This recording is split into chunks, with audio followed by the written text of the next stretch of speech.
पांचवा अधिकरण है युववराधिकरण, आदि नाम से सुप्रसिद्ध था, आर्यम्लेच्छाधिकरण नाम से भी था। उसी में गुरुमत के अनुसार विचार करते हैं। यवाद्यर्था निर्णयेन तद्वाक्यम न प्रमेति चेत न शास्त्रस्य बलित्वेन तत्प्रसिद्ध्यार्थ निर्णयात्। यवाद्यर्थ निर्णयेन, यवादि शब्दों का अर्थ निर्णय न होने के कारण से उन वाक्यों को अप्रामाणिक मानना चाहिए, ऐसा पूर्व पक्ष कहता है। न सिद्धांतिक तो नहीं, शास्त्र के ही वाक्यों से, वाक्यशेष से, अर्थवाद से, अनेक प्रकार से अर्थ निर्णय जब हो रहा है, और सबसे बलवान हमारे लिए कौन है प्रमाणों में? शास्त्र प्रमाण है। शास्त्रस्य बलित्वेन तत्प्रसिद्ध्या, शास्त्र प्रसिद्धि के आधार पर अर्थ का निर्णय हो जाने से हमें यहाँ अप्रामाणिक कहना नहीं है, इन वाक्यों को भी प्रमाण मानना चाहिए। इस पर व्याख्या नहीं कर रहे हैं, स्पष्ट अर्थ स्पष्ट है, इसलिए व्याख्या करने की जरूरत नहीं। अस्मिन्नेव अधिकरणे वार्तिककार मतेन वर्णकांतरम आरचयति, इसी अधिकरण में वार्तिककार के मत से एक दूसरे वर्णक आरंभ कर रहे हैं। वो विषय अलग ले रहे हैं, मामा से शादी किया जा सकता है कि नहीं, या मामा के बेटी से शादी किया जा सकता है कि नहीं, इस पर विचार कर रहे हैं।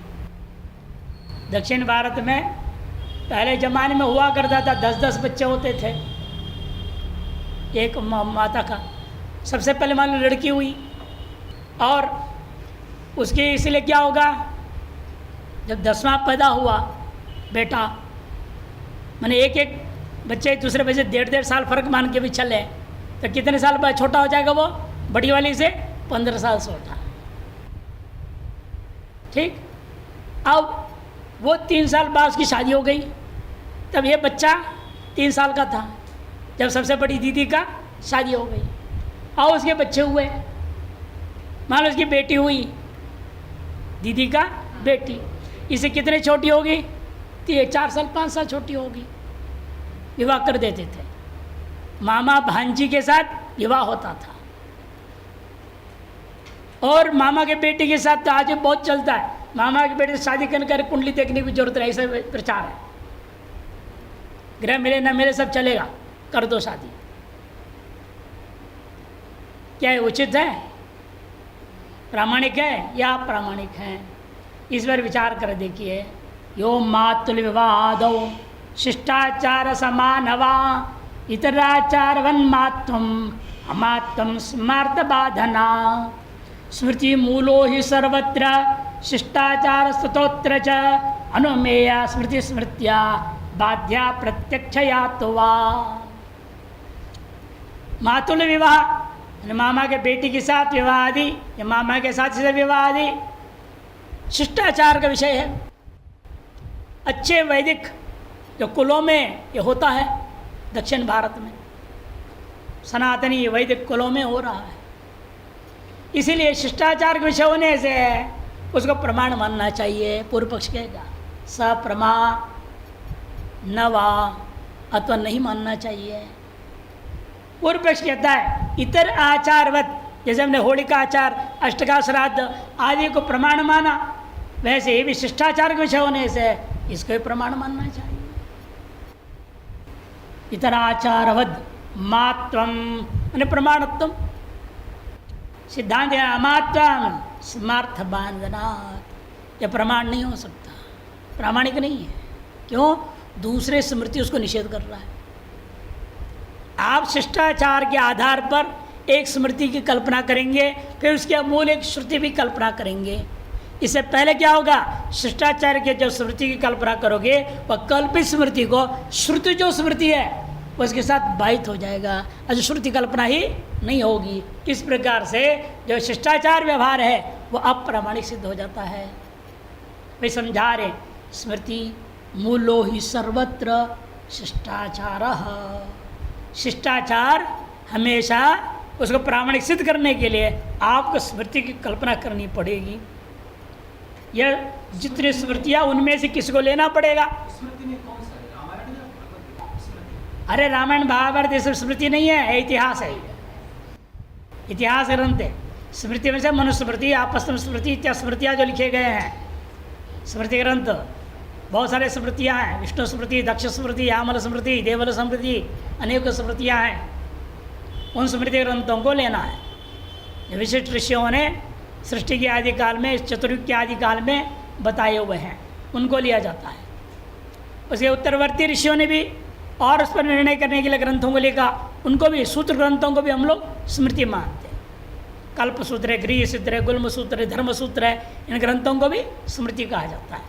और कुछ लोग तो रामायण, भारत, इतिहास ग्रंथों को भी स्मृतियों में गिन लिए हैं, वो बात अलग चीज़ है, उसको भी स्मृति मान लेते हैं कुछ लोग, इतिहास ग्रंथ को भी, क्योंकि उसमें धर्म आदि की चर्चा है, पुरुषार्थ की चर्चा है, इसलिए मान लो, क्या दिक्कत है। इन मुख्यतया या मनवादी स्मृतियों को ही स्मृति ग्रहण किया जाता है। शिष्टाचार विषय होने पर भी सर्वत्र स्मृति मूल कल्पना करनी पड़ती है आपको। तत्वत्र च अनुमेया स्मृति ही, इस विषय को क्या करना पड़ेगा, अनुमेय स्मृति बनानी पड़ेगी। और वह स्मृति लेकिन प्रत्यक्ष स्मृतिया बाध्या, प्रत्यक्ष या स्मृतिया बाध्या, वह आपकी जो काल्पनिक की स्मृति है उसको प्रत्यक्ष स्मृति, प्रसिद्ध स्मृति, मनवा स्मृतियों में निषेध किया गया और निषेध के द्वारा बाधित हो जाएगा। अतः तन्मूलक कोई श्रुति की कल्पना भी आप नहीं कर सकते। प्रत्यक्ष या स्मृतिया तो सा माने आपकी जो अनुमेया स्मृति को सा बाध्या, अतएव मातुल विवाह या मामा के साथ सीधे मातुल कन्या विवाह दोनों ही निषेध हो जाता है। केषुचित् दक्षिण देशेषु मातुलस्य द्वितरं शिष्टाः परिणयन्ति, कुछ दक्षिण के देशों में मामा के जो बेटी है उसके साथ भी शिष्ट वंशों में भी परिणयन्ति, शिष्ट वंशों में भी परिणय कर देते, विवाह कर देते हैं। और उन्होंने अनुमान किया स्वयं आचारः पक्ष प्रमाणम भवितुमर्हति साध्य, ये तो क्या दिया, शिष्टाचार विषयत्वात्। दृष्टांत क्या है, होलकाद्याचारवत् इति चेत ना, ऐसा मत कहो। क्यों, स्मृति विरुद्धत्वेन कालात्यपदिष्टत्वात्। हमके स्वयं आचार प्रमाणम न भवति, आपके शिष्टाचार विषय हेतु हमारा हेतु रहेगा प्रत्यक्ष स्मृति विरुद्धत्वात्। प्रत्यक्ष जो स्मृति अन्य है, उपलब्ध है, उसके विरुद्ध होने के कारण से हेतु सब प्रत्यक्ष हेतु दे दो या कालात्य प्रतिष्ठ दे दो, इस प्रकार से बाधित कर रहे उनके अनुमान को। तथा कौन सी स्मृति है वो, प्रत्यक्ष स्मृति। सुनो, मातुलस्य सुतामूढ़ा मातृगोत्रां तथैव च समान प्रवरांचैव त्यक्त्वा चांद्रायणं चरेत। यदि प्रेम का भूत सवार हो गया और मातुल से सुतामूढ़ हुआ, मामा के बेटी से विवाह कर लिया, प्रेम विवाह हो गया मान लो, क्या करे, तो कहते नहीं, तुरंत उसको त्याग दो और चांद्रायण व्रत करके प्रायश्चित करना पड़ेगा।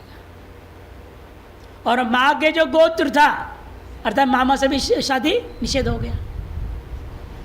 माँ का गोत्र क्या है, जो मामा का गोत्र में एक ही होगा, उसको से विवाह निषेध कर दिया। उस गोत्र के लड़की से भी शादी नहीं हो सकता, अच्छा मामा से भी शादी नहीं हो सकता। इसलिए हमेशा जब कन्या देखा जाता लड़के के लिए, उसके माँ के गोत्र का कन्या नहीं लाया जाता है, उससे भिन्न कन्या देखी जाए, अन्य गोत्र की कन्या लानी चाहिए, ये नियम है।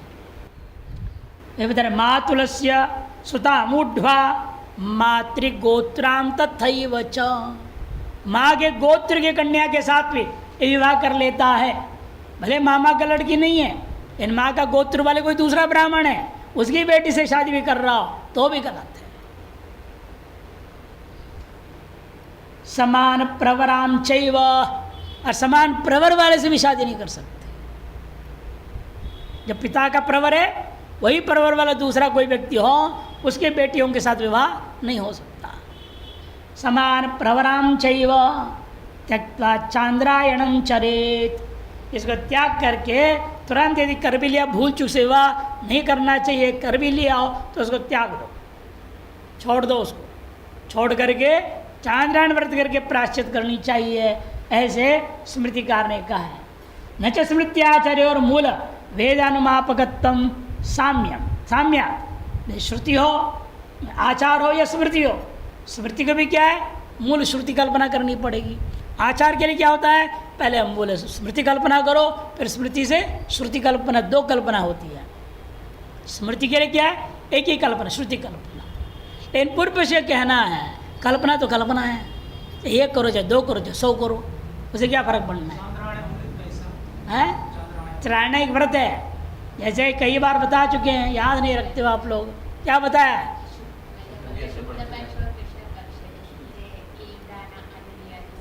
घटाते जाना।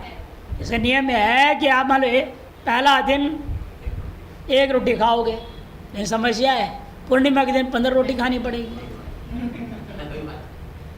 कैसे खाएगा 15 रोटी? इसे शुरू से मात्रा तय कर लेना चाहिए कि पूर्णिमा में तुम जितने ले सको उसके 15वां हिस्सा प्रतिपदा के दिन लेना पड़ेगा। जब पानी भी है, 1 गिलास पानी पियोगे, फिर पूर्णिमा में 15 गिलास पानी पीना पड़ जाएगा, नहीं पी सकेंगे तो व्रत भंग हो गया। इसलिए अपनी अधिकतम जो सामर्थ्य खाने पीने का वो तय कर लो पहले, अधिकतम कितना ले सकते हो, उसके 15वां हिस्सा करो, वो प्रतिपदा लो।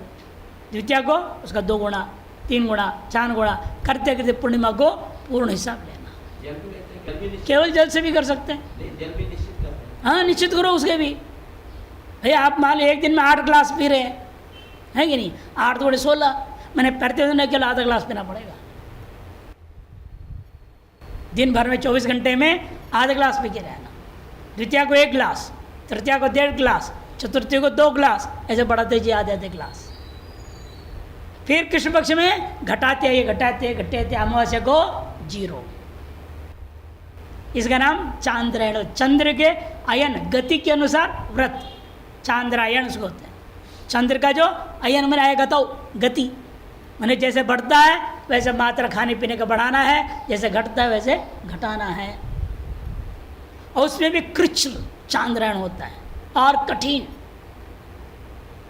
कठिन में क्या होगा, यही होगा 1 तुलसी का पत्ता खाना है या आधा तुलसी का पत्ता खाना है प्रतिपदा को, द्वितीया को 1 तुलसी पत्ता, तृतीया को 1.5 तुलसी पत्ता, ऐसे 15वें दिन को 7.5 तुलसी पत्ता खा के जीना है। पानी भी नहीं पीना, कुछ नहीं। कृच्छ चांद्रायण बड़ा कठिन काम होता है, उसके द्वारा ही ऐसे घोर पापों का प्रायश्चित होता है। शरीर को खूब तपाना पड़ता है, तड़पाना पड़ता है, तपाना ही नहीं बल्कि तड़पाना पड़ता है, तब पाप दूर होते हैं। और यह गर्मी से तड़प नहीं पा रहे हम लोग खाना पीना छोड़ के क्या तड़प पाओगे?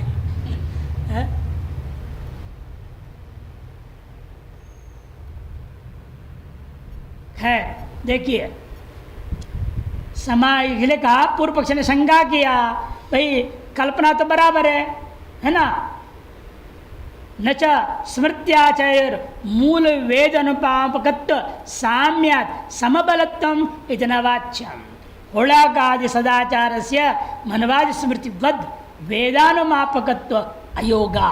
कि होलाका आदि जो सदाचार है मनवादि स्मृति के समान वेद के अनुमापक नहीं हो सकते, नहीं इदानींतना शिष्टा। और आजकल के ये कलयुगी लोगों को शिष्ट पुरुष गिन ही नहीं सकते आप, कहाँ ढूंढोगे शिष्ट पुरुष को? सब भ्रष्ट पुरुष ही है, शिष्ट तो है ही नहीं। क्यों? पैदाइशी भ्रष्टाचार से हो रहा है भाई। गर्भाधान संस्कार मुहूर्त देख करके किया क्या पति पत्नी ने? बीज ही गलत बो दिया, वहीं भ्रष्ट हो गए काम, वहीं आचरण भ्रष्ट हो गया कि नहीं हो गया? लड़का लड़की ने पति पत्नी ने क्या गर्भाधान मुहूर्त निकाला, खुद ज्योतिष पड़ गया तो निकालो, या किसी पंडित जी पूछना, ये गर्भाधान संस्कार निकाल के बताओ भाई हमारा मुहूर्त कौन सी मुहूर्त में संबंध करना है। वो पहले पूछेगा तुम्हारी पत्नी कब रजस्वला शुरू हुआ बताओ, पहला दिन बता, 1 2 3 चौथा दिन स्नान हुआ, 4 दिन छोड़ो, उससे आगे 8वें 10वें 12वें दिन देखेगा दोनों को कुंडली मिला करके, यदि नक्षत्र आदि ठीक ठाक है, चंद्र दर्शन ठीक है, गुरु ग्रह ठीक ठाक है, शुक्र ग्रह ठीक ठाक है, तब कहेगा हाँ ये मुहूर्त में तुम शादी जो है संबंध करो। जैसे विवाह मुहूर्त आदि निकालते हैं, गर्भाधान के मुहूर्त निकाल के बीच बोना पड़ता है। उसमें भी केवल मुहूर्त निकालने से नहीं होगा, और रात्रि के 9 बजे बाद 3 बजे के अंदर वो मुहूर्त निकला है तो उस दिन सवेरे से क्या क्या करना है आपने पति पत्नी ने, क्या पूजा पाठ करना है, पढ़ाया था वृद्धांड परिषद में अंत में आया हुआ है। किस तरह का बच्चा चाहिए तो क्या पूजा पाठ करना है, क्या खाना पीना है, सब निर्णय दे दिया है शास्त्रों ने। उसका पालन करके पैदा करो तो कहा जाएगा शिष्ट पद्धति से आपने पैदा किया, नहीं तो भ्रष्ट पद्धति से पैदा होगा। जब आज के जो पैदा ही हो रहे हैं भ्रष्ट पद्धति से, और शिष्ट कैसे कहा जाएगा उनको? उसके बाद भी जो समय समय पर जो संस्कार होना चाहिए उस समय हो ही नहीं रहा है, कहाँ शिष्ट मिलेंगे हमको? वेद प्रामाण्य को स्वीकार करके वेदाध्ययन स्व शाखा मात्र का अध्ययन करता हुआ जो समय सब संस्कार भी होता हो, ऐसे शिष्ट मिलना ही कठिन है। इसलिए कर इदानीं, आजकल के लोगों में तो छोड़ दो ये बात, न जी इदानीं तनाहा शिष्टाहा मनवादिवत देश कार्य प्रकृष्टम वेदम दिव्य ज्ञान साक्षात कर्तुम शक्नुवंती। मनवादियों के समान देश काल से भी प्रकृष्ट जो वेद है, जितना है उतने ही हम पढ़ नहीं पा रहे हैं। जो गायब हो चुके इन वेदों को कहाँ ध्यान में बैठ के समाज में बैठ के देख लोगे? सामर्थ्य ही इतना किसी के पास ध्यान समाज में बैठ जाए और जो लुप्त वेदों को देख ले, वो क्षमता है कहाँ? मनवादियों के पास सामर्थ्य था, जितना वेद उन्होंने पढ़ा नहीं भी पढ़े थे उसको भी ध्यान समाधि से देख सकते थे। ऐसे सामर्थ्य वाले शिष्ट पुरुष कहाँ हैं? इसलिए आजकल जो व्यवहार कर रहे हैं, मामा से शादी है, मामा की लड़की से शादी, इनको शिष्ट करके मत बोलो। केवल वैदिक ब्राह्मण, वैदिक क्षत्रिय, वैदिक वैश्य मात्र से उनको हम शिष्ट नहीं कह सकते। इदानीं तना जो है शिष्टा मनवादिवत देश काल पृष्ठम वेदम दिव्य ज्ञान साक्षात कर्तुम न शक्नुवंती ये न शिष्टाचार मूल वेदम अनुमाप्यत, जिसके आधार पर आप शिष्टाचार से सीधे ही मूल वेद का अनुमापन कर सकोगे। शक्नोति तो यह कोपि शिष्ट, यदि मान लिया जाए कोई अक्का दुक्का इधर उधर कहीं कोई शिष्ट पुरुष मिल भी जाए, ये तैतृ परिषद में क्या कहा? ये तत्र ब्राह्मणा सम्मर्षिणः। यदि आपका किसी भी कर्मकांड में, पूजा पाठ में, व्रत आदियों में संशय हो, आपके अपने क्षेत्र में जो श्रेष्ठ विद्वान ब्राह्मण लोग हैं, शास्त्र समय समझे हुए लोग हैं, उनमें से एक को ढूंढो और उसके पास जाके पूछ लो। ये कहा गया। ऐसे मान भी लीजिए आज के ज़माने में भी कोई ना कोई अक्का दुक्का इधर उधर कहीं ना कहीं शिष्ट पुरुष होंगे, तुक्के बाजी में मान लो उचित मुहूर्त में पैदा हो गए तो, भले मुहूर्त ढूंढा नहीं था गर्भाधान के लिए, लेकिन तुक्केबाजी से सही मुहूर्त में हो गया बीज आधान, तो वो बच्चा तो शिष्ट में तो पैदा हुआ, भ्रष्टता पर तो पैदा नहीं हुआ बच्चा, कि उचित मुहूर्त में पड़ गया है बीज। समय से रूपित संस्कार भी होते गया है, भले मुहूर्त निकाल के नहीं किया, लेकिन स्वतः ही सही मुहूर्त में हो गया। भूल चुक में पैदे हुए लोग, कुछ लोग इस तरह के, तो उनमें से जो शिष्ट होंगे उन शिष्टों को मान के चला जाए। शक्नोति तो यह कोपि शिष्ट यत्र क्वापि देश विशेषे काल विशेषे च, जिस किसी भी देश विशेष में काल विशेष में मान भी लिया जाए कोई शिष्ट है। यं कंचिदपि होलाकाद्याचार से मूलभूतम स्मृति ग्रंथम अवलोकयितुम, मान लो होलाकादि आचार के अनुकूल मूलभूता कोई स्मृति ग्रंथ हो सकता है, उनके ध्यान समाधि में प्रकट हो जाए, किसी शिष्ट के हृदय में प्रकट हो जाए। कई बार ऐसी घटनाएं होती है। एक गृहस्थ था, वो किसान था, अनपढ़ था, लेकिन वो एक अवस्था आती थी उसके अंदर, बेहोश हो जाता था और पूरी ज्ञान बोलता था। संस्कृत भी बोल देता था, मंत्र भी बोलता था, सब दिखता था शास्त्र अवस्था विशेष में। और कभी पहले भी तो कभी कभी होता था, फिर धीरे धीरे रोज ही होने लगा। बाद में जो लोग दो बस वो लेटे पड़ा रहता था, लोग माइक को लगा के बैठे रहते थे, कब आएगा आवेश, कब बोलेंगे, रिकॉर्ड करो। रिकॉर्ड भी किया कुछ कुछ।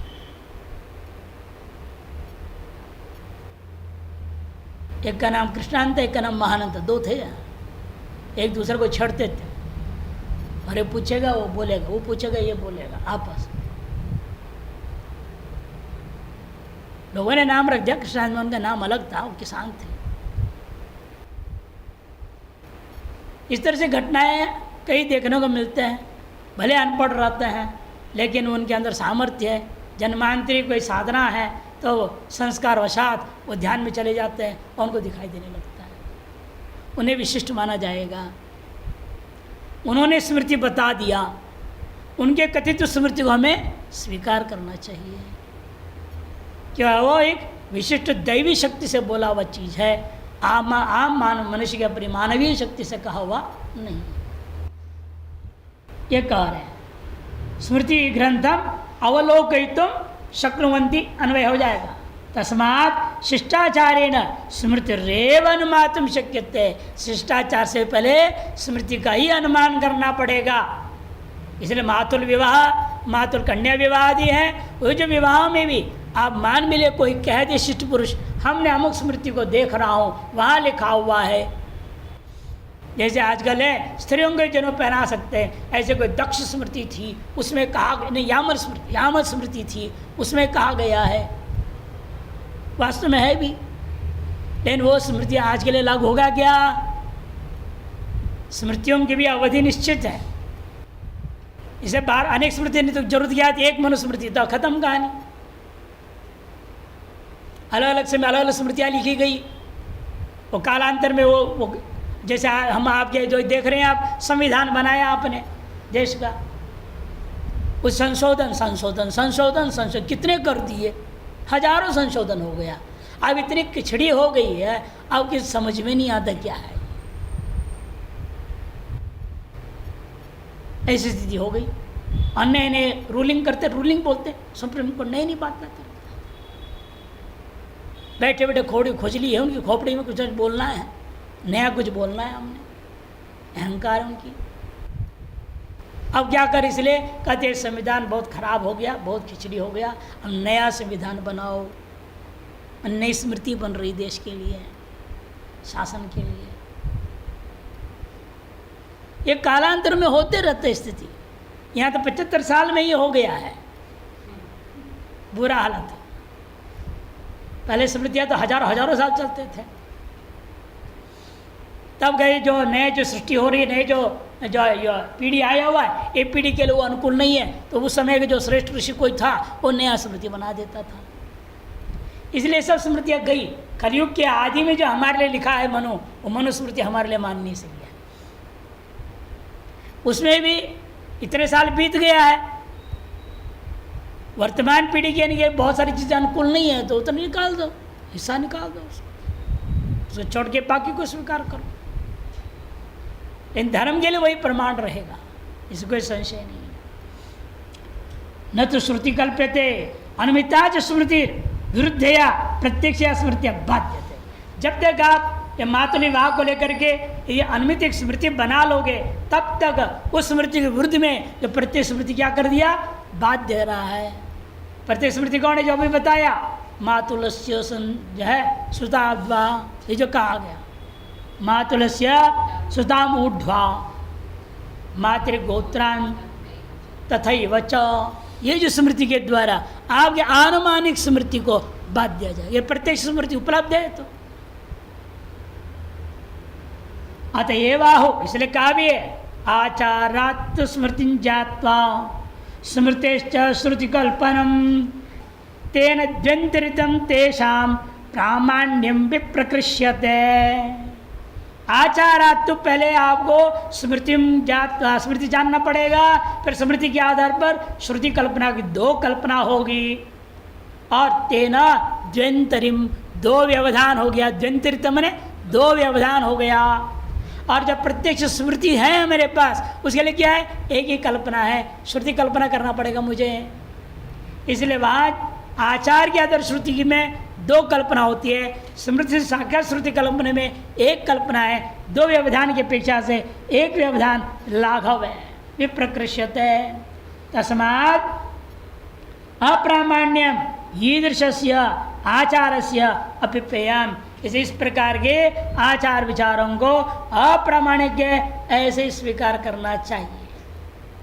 तत्रैव अपरम वर्णकम आरचति, एक और वर्णक विषय को बदलते हुए रचना किया है वार्तिककार ने इसी में। लौकिको वाक्य गोवार्तस तीव्रदादे समत्वतः उभौ विध्यर्थवादैक वाक्यत्वाद अस्त्विहांतिमः। लौकिको वा वाक्य गोवा अर्थ, लौकिक अर्थ और वाक्य शेष में जो अर्थ, अर्थवाद वाक्यगत जो, वाक्य गम ने वाक्यगत जो अर्थ, वाक्य में कहा हुआ जो अर्थ, वेद में ही अर्थवाद वाक्य में या वाक्य शेष में कहा हुआ जो अर्थ, इन दोनों अर्थों में से कौन सा अर्थ लेना है। दृष्टांत क्या है, त्रिवृदादि, त्रिवृदादि शब्दों, त्रिवृदादि शब्दों का, त्रिवृत किसको कहते हैं, लोक में रूढ़ किसमें है, जैसे रस्सी बनाते हो ना, तीन भाग करते हैं, तीन धागा होता है, आपस में उसको बीनते हैं। ऐसे स्त्रियां भी बनाते हैं बाल, उसे तीन कर ले, तीन भाग, फिर इधर इधर करके उसको वेणी बंधन बोलते, वेणी बांधते हैं। वेणी बंधन आदियों में भी त्रिवृत होता है, लोक प्रसिद्ध त्रिवृत है। क्या वेद में वही त्रिवृत करेंगे? वहाँ तो अगर ऋचाओं को त्रिवृत करो, क्या तीन ऋचाओं को ला कर बीनेंगे क्या? संभव ही नहीं है। वही अर्थ कैसे लेंगे आप? त्रिवृत शब्द आया है, लोक में भी प्रसिद्ध है, वेद में भी प्रसिद्ध है, लेकिन हाँ त्रिवृत शब्द जो वेद में आया हुआ है वह लौकिक अर्थ लिया जाए या वाक्य गोवा वाक्य में शेष में कहा अर्थवाद में कहा अर्थ को लिया जाए। पूर्व पक्षी कहता है त्रिवृदादे समत्वतः, त्रिवृदादि शब्दगत सादृश्यता को देखते हुए लौकिक अर्थ भी लेना चाहिए। तो उभौ विध्यर्थवादैक्य वाक्यत्वाद अस्तु यः अंतिमः, दोनों में समानता है, त्रिवृदादे है समत्वता उभौ स्वीकार्य। त्रिवृदादि शब्द दोनों समान वर्ण प्रयोग होने के नाते अर्थ में समान वर्ण दोनों जगह लेना चाहिए। सिद्धांत नहीं नहीं नहीं, विधि के अर्थवाद के साथ एक वाक्यता की सिद्धि के लिए, विधि का अर्थवाद के साथ एक वाक्यता की सिद्धि के लिए जो अर्थ अपेक्षित है वही लेना पड़ेगा। अतएव लौकिक अर्थ नहीं ले सकते, किंतु अर्थवाद में कहा अर्थ ही लेना पड़ेगा। त्रिवृद बहिष्पवमानम इति श्रुतौ त्रिवृत शब्दस्य त्रैगुण्यम लौकिक सिद्धो अर्थः। बहिष् पवमान स्तोत्र को त्रिवृत करके पाठ करो बोल दिया, तीन गुणा करके पाठ करो, अर्थ करेंगे। तीन ऋचा है, तीन ऋचाओं को तीन गुणा करके पाठ करो। गुणा करना, तीन गुणा, जो गुणा करना बोलते हैं, रस्सी वगैरह बांधते हैं ना, उसको गुणा करना ही बोलते हैं। मल्टीप्लाई भी गुणा हो तो अलग है, या गुणा करते हैं, गूंथना उसको उस तरह से। तो पूर्व पक्षी कहता है त्रिवृत शब्द से त्रैगुणम लोक सिद्धोर्थ, त्रैगुण्यता तो लोक सिद्ध जो अर्थ है उसको स्वीकार करनी चाहिए। किंतु वाक्य शेषात ऋक्त्रयात्मकेषु त्रिषु सूक्तेषु अवस्थितानां बहिष्पवमानात्मक स्तोत्र निष्पादन क्षमाणाम उपास्मै गायता नर इत्यादिना ऋचाम नवकम अर्थः। इन वाक्य शेष में क्या निर्णय लिया? जो ऋचा तीन है, ऋक् त्रय जो है त्रयात्मकेषु, ऋग त्रयात्मक है, त्रिषु सूक्तेषु तीन सूक्त है, उन तीन सूक्तों को में अवस्थितानाम भविष्यमानात्मक स्तोत्र निष्पादन क्षमाणाम, भविष्यमान नामक स्तोत्र का संपादन करने के सामर्थ्य वाले जो मंत्र कौन? उपास्मयी गायता नर इत्यादि नाम ऋचाम, इत्यादि जो ऋचाएँ उन जो तीन ही हैं उनको 9 बना के गाओ। 9 कैसे बनाया जाए? त्रिवृत्त करो, त्रिवृत्त करो मैंने तीन गुणा 9 करो, 3 को 9 करो, अब भिन्न होगा क्या? गूंथने का काम करेंगे वहाँ? नहीं हो सकता मंत्रों में। इत्यादि नाम ऋचाम नवगम अर्थ तत्र धर्म निर्णय वेदस्य प्रबलत्वेपि। पूर्व पक्ष कहता है धर्म के मामले निर्णय करना हो वह वेद प्रबल है, प्रमाण। लेकिन शब्दार्थ निर्णय करने के लिए वेद को क्यों पकड़ते हो? शब्दार्थ निर्णय तो धातु प्रत्यय करके लोग क्या था निर्णय ले लो, व्याकरण पढ़ लो। शब्दार्थ निर्णय तो व्याकरण आदि से हो सकता है, उसलिए वेद के वाक्यों पर क्यों भरोसा करना है? क्या जरूरत उसमें घुसने की? पूर्व पक्ष कह रहा है तथा धर्म निर्णय वेद से प्रबलत्वेपि पद पदार्थ निर्णय लोक वेद्यो समान बलत्वाद वौ अर्थो विकल्पेन ग्रहीतव्यो इति चेत मैवाम। धर्म का निर्णय के मामले में भले वेद प्रबल प्रमाण है, इन पद पदार्थ के निर्णय करने के लिए लोक और वेद दोनों समान बल वाले हैं, इसे दोनों ही अर्थ लेनी चाहिए। विकल्प से कर लो, पर विरोधी अर्थ है, एक साथ हो नहीं सकता। विकल्प से कभी ये अर्थ के अनुसार करो, उस अर्थ के अनुसार कर दो। यदि चेत मैवाम सिद्धांत से नहीं हो सकता। लौकिकार्थ स्वीकार पक्ष है, विधि वाक्य अर्थ त्रैगुण्यम अर्थवाद वाक्य स्तोत्रियाणाम ऋचाम नवकम इत्य विध्यर्थवाद्योर वैदिकरण्याद एक वाक्यत्व न स्यात्। यदि लौकिकार्थ और विधि वाक्यार्थ दोनों को लेंगे और भिन्न भिन्न अर्थ वाले हैं, उनकी एक वाक्यता नहीं हो पाएगा। कि लौकिकार्थ क्या है? स्वीकार करने से 3 गुणा करना उसको, वो बीनना उसको, ये अर्थ हो जाएगा। और विधि वाक्य में जो अर्थ बता दिया त्रैगुण्य का, अर्थवाद वाक्य निर्णय लिया स्तोत्री ऋचाओं को 9 बार पाठ करो। जो 3 है 3 बार पाठ करना प्राप्त हुआ था, उसे क्रम व्यतिरेक करता हुआ, विनिमय करता हुआ आपको 9 पाठ करनी है। माने 1 2 3 ऋचा है, फिर आप पाठ करोगे 3 2 1 करोगे, फिर 2 1 3 करोगे, इस प्रकार से 9 करना है। ये जो प्रक्रिया है अर्थवाद ने हमको समझाया है। ये मानूंगा कि लौकिक अर्थ मानूंगा। यदि लौकिक अर्थ मानूंगा वह अर्थ विधि वाक्य के अर्थ के साथ घट नहीं रहा, वाक्य की वाक्यता नहीं हो पाएगा। यही समझा रहे हैं। अर्थवाद वाक्य में जो स्तोत्रीय ऋचाओं का नवक कहा गया था, इतने विधि और अर्थवाद इन दोनों में वैदिकरण्य आपत्ति हो जाएगी। एक वाक्यत्व न स्यात्। अतः एक वाक्यत्वाय स्तोत्रियाणाम नवकम एव यदि वाक्य नियतोऽर्थः। इसलिए एक वाक्यता का संपादन करने के लिए स्तोत्री ऋचाओं का 9 संख्या पूरा करते हुए गाना, यही विधि वाक्य में नियतो अर्थ, त्रिवृत्त शब्द का यही नियत अर्थ लेना चाहिए। अब आरंभ होता है छठा अधिकरण, षष्ठाधिकरणम आरचयति। इसका नाम है पिक नेमाधिकरणम। पिक नेमाधिकरणम। पिक शब्द का अर्थ क्या लेना, नेम शब्द का अर्थ क्या लेना। वैदिकों ने अपने कोशों में भी या कहीं अर्थवाद आदि वाक्यों में, वाक्य शेष में इसका अर्थ कहीं बताया नहीं है। पिक शब्द का अर्थ क्या है, निघंटु निरुक्त आदि कोशों में कहीं वर्णन नहीं है, वैदिक कोशों में वर्णन नहीं है। और वेद के वाक्यों में भी कहीं वाक्य शेष आदि में अर्थ निर्णय भी नहीं दिया गया। ऐसी स्थिति में क्या करना?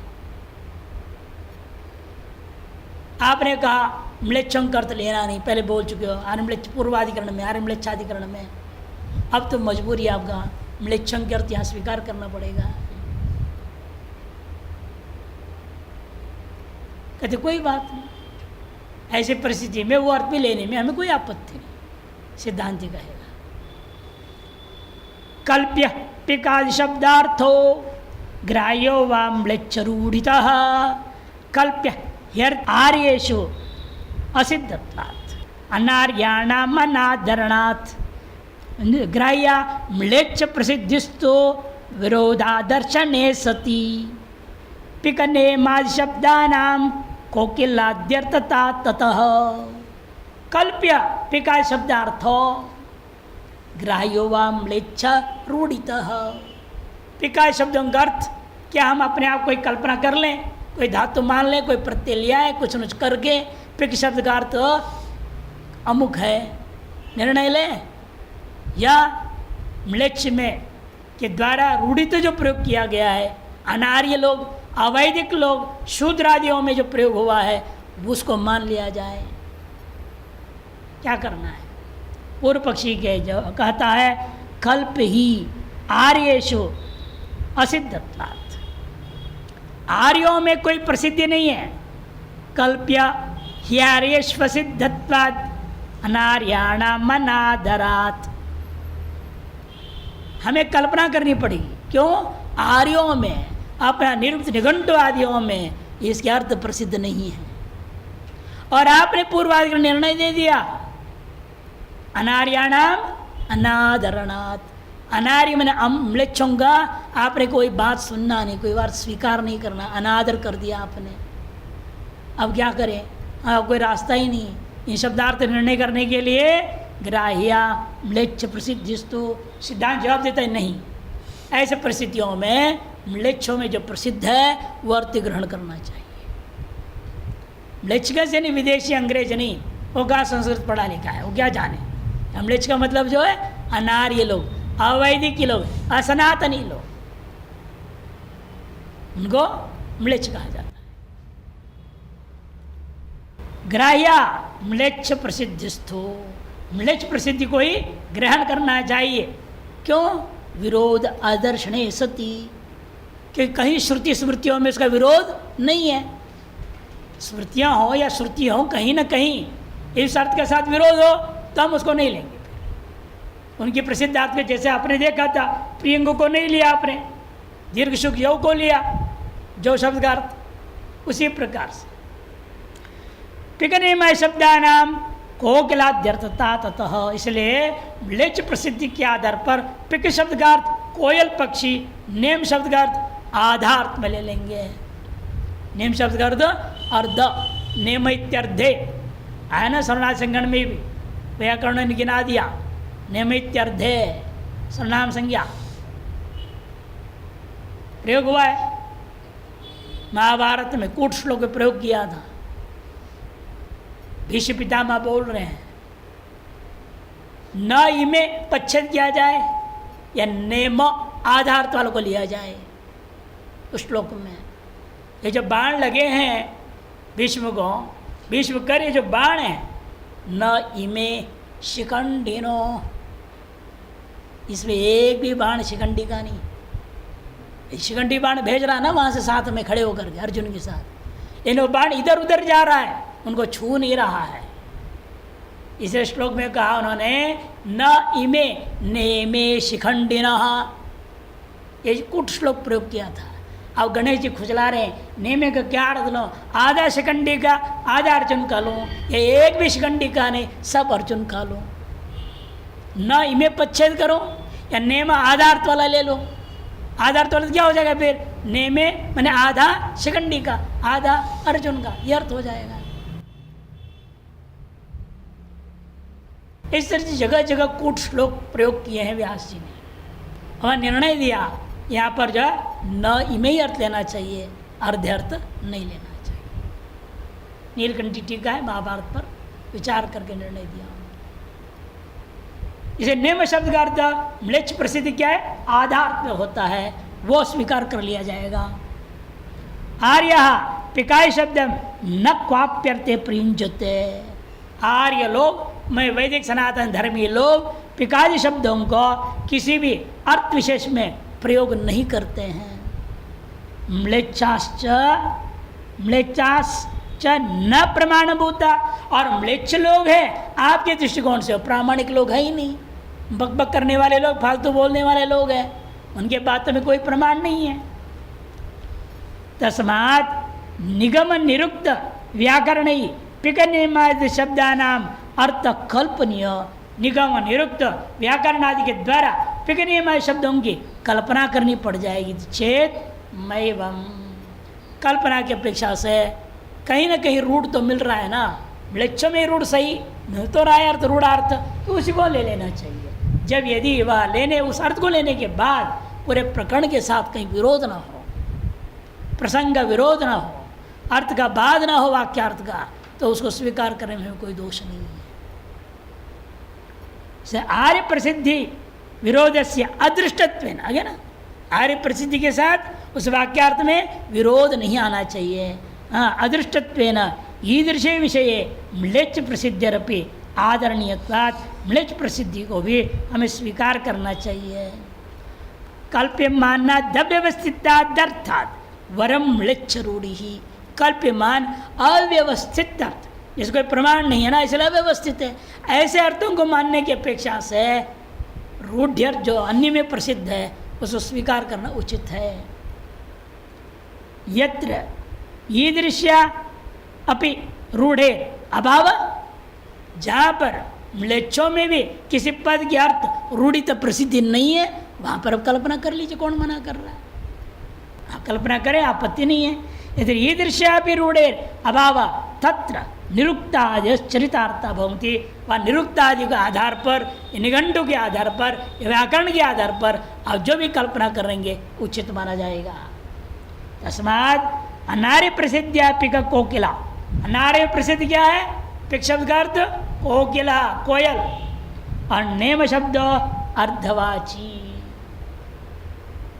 और तामरस शब्द वह पद्मवाची, पद्म ने कमल, तामरस शब्द का अर्थ है कमल। इत्येवं द्रष्टव्यम, इसी अधिकरण में गुरुमत को भी वर्णन करने आरंभ करेंगे।